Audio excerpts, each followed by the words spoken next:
रोज एक कोरा कागद, नवीन चेहरा हीच एक कलाकाराची ओळख असते. तर ही स्केच मला 2 पोर्ट्रेटची करायची होती. ही स्केच मला बर्थडेनिमित्त सरप्राईज गिफ्ट द्यायची आहे. या स्केचमध्ये असणारे पोर्ट्रेट म्हणजे माझे लहान भाऊ-बहीण असणार आहेत. त्यांना ही स्केच देऊन त्यांचा दिवस कसा आनंदी करायचा, आता हे माझ्या हातामध्ये होतं.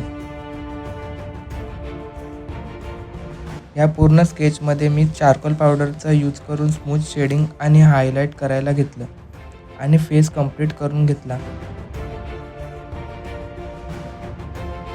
लगेच टी-शर्टवर चारकोल पावडरने डार्क शेड करून घेतली आणि आपल्या ह्या स्केचमधील एक पोर्ट्रेट कंप्लीट झाला आहे.